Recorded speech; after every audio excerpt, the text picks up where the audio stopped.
युनिव्हर्सिटीच्या sports स्टेडियममध्ये पुन्हा एकदा कारवाई होत आहे। त्यामुळे एक निषेधाचा सूर राष्ट्रवादी काँग्रेसच्या कार्यकर्त्यांमध्ये पाहायला मिळते। आपण बघितलं की सुप्रिया सुळे असो यांनी देखील या संपूर्ण कारवाईचा विरोध केलेला होता। या व्यतिरिक्त संजय राऊत यांनी देखील या संपूर्ण कारवाईला राजकीय प्रेरित असल्याचं बोललं होतं, सांगितलं होतं। त्यामुळे आज ही जी कारवाई होत आहे या कारवाईमुळे निश्चितच पुढील काळामध्ये महाराष्ट्रात राजकारण हे तापण्याची शक्यता आहे।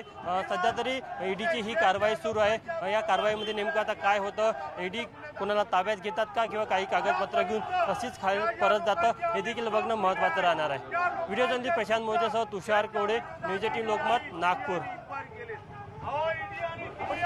दृश्य बघतोय, नागपूरमधली दृश्य आहेत। अनिल देशमुख, माजी गृहमंत्री राज्याचे अनिल देशमुख यांच्या निवासस्थानाबाहेरची ही दृश्य आहेत। आपल्याला माहिती आहे ईडीनं आज सकाळी 7 वाजल्यापासून छापेमारी सुरू केलेली आहे अनिल देशमुख यांच्या नागपूरमधल्या निवासस्थानी आणि त्याचबरोबर मुंबईतल्या सुद्धा निवासस्थानी छापे टाकण्यात आलेले आहेत। आणि आता सध्या नागपूरमध्ये हा सगळा गोंधळ जो सुरू आहे तो त्यांच्या निवासस्थानी, कारण राष्ट्रवादी काँग्रेसचे कार्यकर्ते आक्रमक झालेत। आपल्या सोबत आहेत आमचे प्रतिनिधी तुषार कोहळे। तुषार, आत्ताची काय परिस्थिती आहे? धरपकड सुरू केलेली आहे पोलिसांनी तिथे कार्यकर्त्यांची, कार्यकर्ते आक्रमक झालेले दिसत आहेत।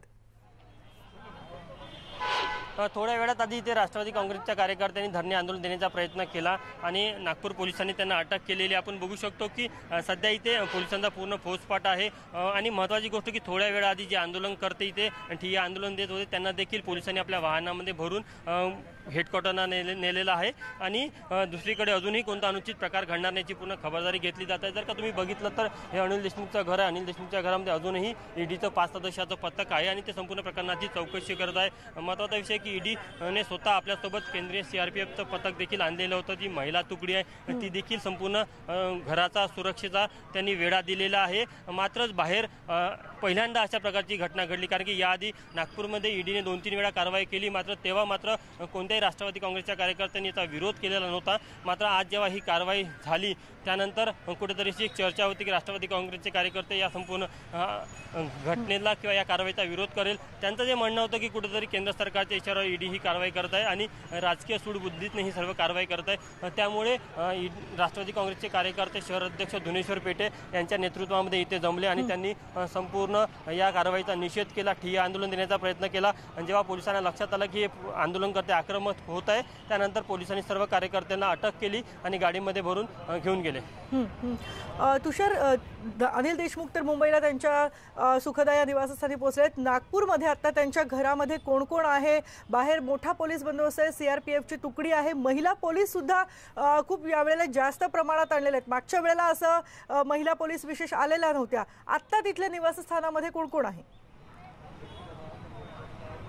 सूत्राकडून जी माहिती मिळाली त्यानुसार अनिल देशमुख यांच्या कुटुंबातील एका महिला सदस्याची चौकशी सुरू आहे। मागच्या 1 वर्षामध्ये त्या महिला सदस्याच्या फोनवरनं काही संशयास्पद कॉल गेलेले होते आणि त्याची माहिती ईडीला मिळाली होती। त्यानंतर या महिला सदस्याची ईडीकडनं चौकशी सुरू आहे। सध्या अनिल देशमुख यांच्या घरी त्यांचे मोठे सुपुत्र सलील देशमुख, त्यांची आई आणि इतर महिला सदस्य आहे। आता नेमकी कोणत्या महिला सदस्याची चौकशी सुरू आहे हे अजून स्पष्ट होऊ शकलं नाही। मात्र एक गोष्ट निश्चित आहे, कारण की ज्या प्रकारे ईडीच्या पथकाने स्वतः एक महिलांची तुकडी आपल्यासोबत आणली त्यामुळे कदाचित ईडीलाही देखील या गोष्टीचा इनपुट्स मिळाले असेल की जर का आपण कारवाई केली तर अशा प्रकारे विरोध होऊ शकतो। त्यामुळे ती पूर्ण खबरदारी म्हणून ईडीने आता आधीच तयारी केलेली होती। साधारण 6 तास झालेले आहे। सकाळला 7 वाजता ईडीचं पथक अनिल देशमुख यांच्या घरी आलं होतं। अनिल देशमुख यांच्या घरी ईडीचं पथक आल्यानंतर सर्व सदस्यांनी त्यांनी एका हॉलमध्ये बोलावलं, सर्वांना माहिती दिली की आम्ही इथे कशासाठी आलो। त्यांच्याकडे सर्व मोबाईल आणि इलेक्ट्रॉनिक इक्विपमेंट देखील ईडीने आपल्या ताब्यामध्ये घेतलेले होते आणि त्यानंतर मग ईडीच्या सदस्यांनी कारवाईला सुरुवात केली होती। जसजशी ही कारवाईची माहिती राष्ट्रवादी काँग्रेसच्या कार्यकर्त्यांना मिळाली लागली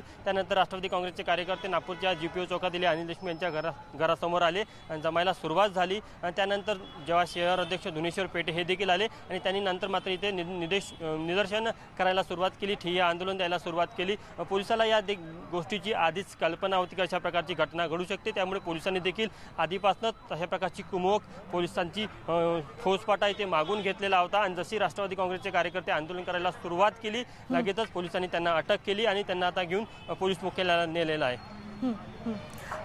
तुषार,